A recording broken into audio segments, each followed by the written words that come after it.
नमस्कार, ताल ठोक के एक्स्ट्रा स्ट्रॉन्ग देख रहे हैं आप। मैं हूं आपके साथ रोहित सरदार। एक किसान जब खेत में खेती करता है, फसल उगाता है, तो खेत का कोई धर्म नहीं होता।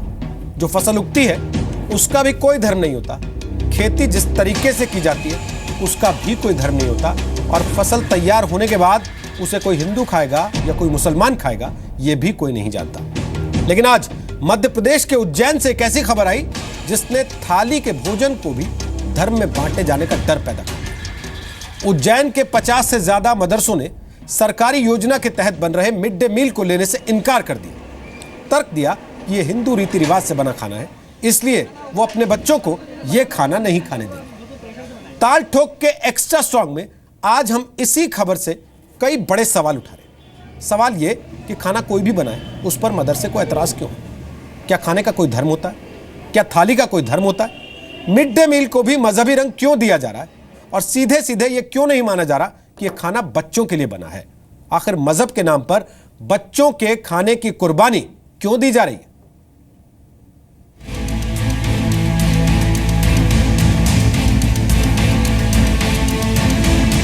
हमारा वहाँ किसी को भी चढ़ाया हुआ हम नहीं खाते हैं, मुस्लिम जो है। मदरसे में जब हम लोगों ने खाना दिया तो उन्हें खाना स्वीकार करने से मना कर दिया है। इसका मंदिर में से जो खाना आता है वहाँ मतलब धार्मिक रीति रिवाज से या ऐसे कोई बहुत से कारण बताए गए थे। इसका हमने विरोध किया था कि हम ये ऐसा खाना नहीं लेंगे।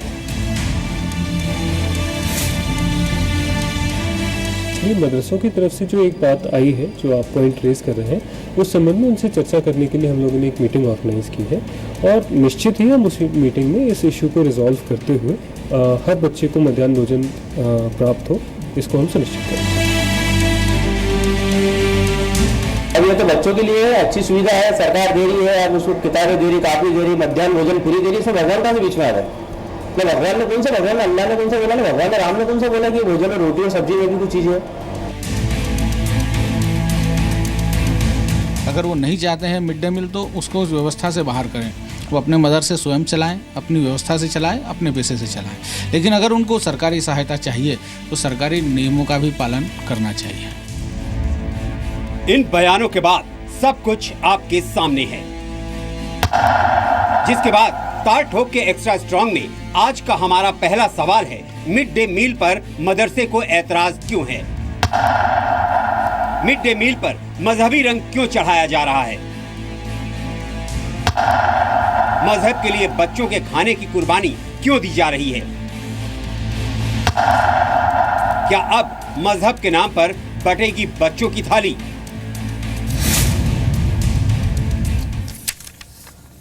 तो आपको बता दें कि हमारे साथ 3 लोग आज इस चर्चा में शामिल हो रहे हैं। हमारे साथ फहीम बेग हैं, जो कि इस्लामिक स्कॉलर हैं, दिल्ली अल्पसंख्यक आयोग के सदस्य हैं, इस्लाम से जुड़े मुद्दों पर खुलकर अपनी राय रखते हैं। हमारे साथ तारक फतेह हैं, जो पाकिस्तानी मूल के कॉलमिस्ट और लेखक हैं, वैसे कनाडा में रहते हैं। स्काइप के जरिए हमारे साथ आज इस चर्चा में शामिल हो गए। और हमारे साथ प्रेम शुक्ला हैं, जो बीजेपी के प्रवक्ता हैं, वैसे पत्रकार हैं, दोपहर का सामना के संपादक रह चुके हैं। और आपको बता दें, मध्य प्रदेश में बीजेपी की सरकार है, लिहाजा वो बीजेपी का पक्ष इस कार्यक्रम में रखेंगे। लेकिन फहीम बेग साहब, खाने का मजहब होता है क्या?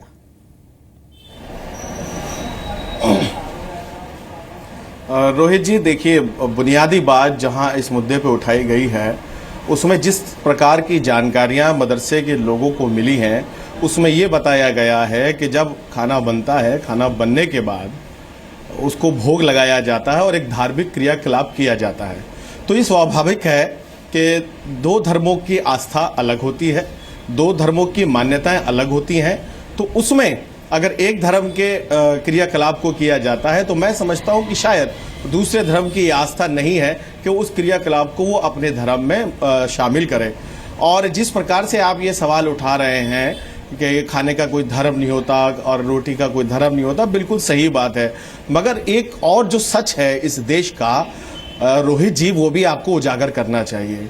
ये तो 2 धर्मों की बात है जो लोग आपस में एक दूसरे के धर्म के खाने को भोग लगाने के बाद एक्सेप्ट नहीं कर रहे हैं, मगर हमारे देश में तो एक ही धर्म के लोग अगर दूसरे दूसरी जाति का आदमी उसको छू ले तो उसको खाना पसंद नहीं करते, उसको छूना पसंद नहीं करते, और तो और उसको अपने मंदिर में आने की आज्ञा नहीं दी जाती। उस पर आप क्या कहेंगे रोहित सरदना जी? आपने दो धर्मों को आज यहां पर आमने सामने लाकर जो खड़ा किया है, मुझे बड़ा अफसोस हो रहा है कि आप धार्मिक क्रियाकलापों को आपस में लड़वा कर एक टीआरपी बनाने के लिए अपने शो में आपने एक कहानी कर दी, तो बड़ा अफसोस की बात है। पहले तो मुझे ये बता दीजिए, आप ये उस देश के उस आधे हिस्से को, अब सुन लीजिए, देश के आधी आबादी को अगर इसमें शामिल कर लेते मुझे बहुत अच्छा लगता। सुन लीजिए ना, अब मेरी बात सुन लीजिए, ये जो आप कोशिश कर रहे हैं ना कि दलित की आड़ में मैं उसको छुपा लूं जो मदरसे की वजह से हो रहा है वहां पर, और इसका आरोप मुझ पर लगा दें कि भाई हम भड़का रहे हैं, तो वो आप कर नहीं पाएंगे। मैं ये सीधे सीधे तौर पे पूछ रहा हूं, क्या मुसलमान हिंदुओं को दलित मानते हैं? जनाब, क्या मुसलमान हिंदुओं को दलित मानते हैं इस देश में? क्या मुसलमानों के लिए हिंदू दलित है, अनटचेबल है, देखिए सुनिए, अछूत है? सुनिए मेरी बात सुनिए, मुसलमान पूरी दुनिया के लोगों को इंसान मानते हैं, और वाहिद ऐसा धर्म है जो हर जाति, हर धर्म, हर रंग, हर कलर के आदमी को, हर भाषा के आदमी को इस्लाम दावत देता है। सर, एक दस्तरखान आपकी दावत में एक दिन मैं भी था, आपको याद होगा, आपकी दावत में एक दिन मैं भी था, धर्म है आपकी दावत में एक दिन मैं भी था। आप बकरे की कुर्बानी की तुलना भिंडी के काटे जाने से कर रहे थे कि भिंडी को भी दर्द होता है, तो भिंडी क्यों काटते हो? और अगर भिंडी काटते हो तो बकरा काटने पे क्यों सवाल उठा रहे हो?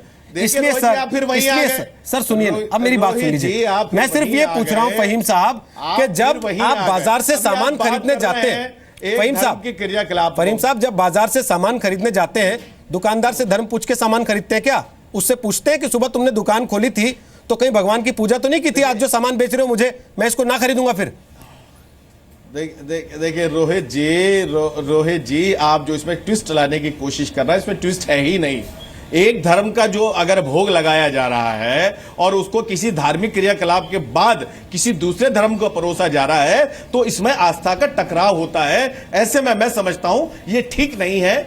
और सुनिए, सबसे बुनियादी बात, ये देश ना मुसलमान का है ना हिंदू का, ये हिंदुस्तानियों का है, और जनाबे वाला इस देश में हिंदुस्तानी राज करते हैं। तो जब सब हिंदुस्तानियों का है मालिक, तो हिंदुस्तानियों का बनाया हुआ खाना हिंदुस्तानी बच्चे क्यों नहीं खा सकते? तारिक फतेह, मुझे एक बात ये समझ नहीं आती कि अचानक से उन मदरसों को ये कैसे याद आ गया कि जो खाना बना रहा है वो पहले भोग लगाता है? ये तो बरसों से खाते आ रहे थे, अचानक ये कैसे इनको याद आ गया?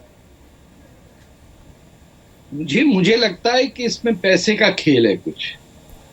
मैं पूरी डिटेल नहीं जानता। जो आपका पहला सवाल था कि क्या खाने में धर्म का इन्वॉल्वमेंट होता है, किसी हद तक होता है, क्योंकि जो मुसलमान जो गोश्त खाते हैं उसको, जैसे हम हलाल गोश्त कहते हैं, उसका बकरे का ज़िबा करने का तरीका जो होता है वो यहूदियों जैसा है, ईसाइयों का या मशीन का कटा हुआ यहाँ कनाडा में मुसलमान नहीं खाते, अक्सर खाते हैं, कुछ नहीं खाते हैं।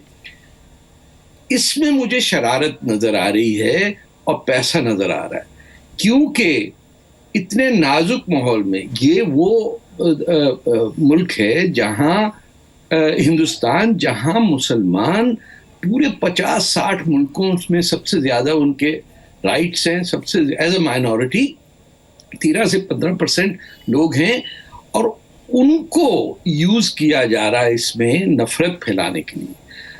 आप ये समझिए कि अगर मदरसे में एक बच्चे को ये कहा जा रहा है कि तुम ये खाना मत खाओ क्योंकि किसी हिंदू का हाथ लगा। मुझे ये पता है मुसलमान कि हमारे टोरंटो में एक समोसे की दुकान से मुसलमानों ने समोसा खरीदना बंद कर दिया क्योंकि वो समोसा बनाने वाला हिंदू था। ये मैं एग्जैजरेट नहीं कर रहा हूँ। ये जो आपने सवाल किया अछूतों का, तारिक फतेह साहब, ये सरासर इल्जाम है सर। देखिए, मैंने आपको इल्जाम है, इस तरह की इल्जाम तराशी ना करें। बता रहा हूँ आपको सर, क्यों हम झूठ बोलें। ये मुसलमानों का बंद कमरा और बहस होती है, माइक्रोफोन पे और होती है। ये वक्त गुजर गया, पानी सर के ऊपर निकल गया। दुनिया भर में लोग हमसे नफरत करने लग गए। कुछ ऐसी हरकतें भी करें जिससे लोग हमें प्यार करें। अरे वो खाना खाने से क्या हो जाता है हमारे बच्चों को? जी। आप अल्लाह का बड़ा शुक्र है, अल्लाह का बड़ा शुक्र है, आप जैसे लोगों की हरकतें देखकर दुनिया समझ रही है कि आप किस प्रकार से द्वेष फैलाना चाह रहे हैं, किस तरह से नफरतें फैलाना देखिए, चाह रहे मैं हैं। आपसे ये आप जरा गुफ्तगू- आईना जरूर देख लें फतेह साहब। मैं आपसे बात नहीं करना चाह रहा, आप क्यों मेरे मुंह लग रहे हैं? मैं तो रोहित साहब ने सवाल किया, उनका जवाब दे रहा हूं। अगर मैंने आपसे रुझान किया होता, सुनिए ना आप। नहीं, आपकी शरारत, आप हिंदुस्तान में बैठ के जो पूरा शरिया और किसी धर्म में नहीं है ना, आप अरे हिंदू है ना बिल्कुल। मुसलमान है। मैं तो अरे समझता नहीं हूँ साहब, आप आपका इनको हीरो बातों में महमूद आना नहीं गज्नवी चाहिए, है। क्योंकि आपकी और तो मौलाना साहब, आपका आपकी हीरो तो फेथ ही नहीं है। आपका तो आपका फेथ ही नहीं है हीरो तारिक फतेह साहब, फहीम बेग, किसी धर्म में, फहीम किसी बेग, रिलीजन फहीम में। बेग, आप फहीम बेग, आपने बोला, हिंदू है ना अब उनको मुसलमान सुन है। भी लीजिए ना, फहीम आपको बेग। तो मैं समझता हूँ इस तरह फहीम के बेग, राजों आपने में बोला, हिस्सा अब नहीं उनको लेना सुन भी चाहिए। लीजिए। आप खाने का धर्म नहीं बता पाए तो उनका धर्म बताने लगे कि ना ये हिंदू है ना मुसलमान है। देखिए रोहित जी, सर आप सुनिए ऐसे ना, लोगों को हिंदू बुलाइए किसान फसल जो उगाता है, धार्मिक आप आस्था बाजार रखते से हो। जब गेहूं ये की तो बोरी धार्मिक खरीदते आस्था रखते हैं नहीं। तो पूछते हैं क्या ये हिंदू किसान ने फसल उगाई थी कि नहीं? वो तो बैसाखी पे उस फसल की भी पूजा कर चुका है, फिर क्या करेंगे आप? जनाब छोड़ आली, देंगे उसको 20 खाना? अगर इनका बस चले तो वहां भी पूछेंगे ये। अरे सुन लीजिए, इनका सुन बस लीजिए, चले रोहित जी, तो ये शहरों को रोहित जी, खाली सुन कर लीजिए, देंगे। रोहित सरदना जी, ये क्या बात कर रहे हैं? रोहित सरदना जी, मेरी बात सुन लीजिए। सरदना इस जी, देश क्या में आप 20 कह रहे करोड़ हैं? से भी ज्यादा आपको मुसलमान मैं बताऊं रहते हैं। कि दिल्ली और में क्या जनाबे हुआ? वाला, वो 20 करोड़ से ज्यादा मुसलमान रोजाना खाना खाते हैं और रोजाना दूध पीते हैं, रोजाना सब्जी खाते हैं। ये खामा खा का इशू बना कर ये आप वो सब खाते हैं। तो सर जो खामखा का इशू बना रहे हैं उन मदरसों को समझाइए ना आप। उन ये मदरसों को आप नहीं मदरसे समझाना बंद चाहते। करने अल्पसंख्यक आयोग का सदस्य आपको इसलिए बनाया मैंने कि आप आपसे उनको क्या कहा? समझाइए मैंने- या बैठ के रोहित पैरवी जी, करें मैंने इनकी। आपसे क्या कहा? ये नेचुरल बात है। ये सुनिए, आप रोहित, सुनिए, भाई ये मेरा बात सवाल, नेचुरल मेरा बात है। सवाल प्रेम शुक्ला, आस्थाओं अब पर सुनिए, टकराव ठीक है, हमेशा आपने होता कहा है। नेचुरल बात है, आपने कहा नेचुरल ये बात है, मैं आस्था इसी की पॉइंट बात को है। आगे लेता हूं। जब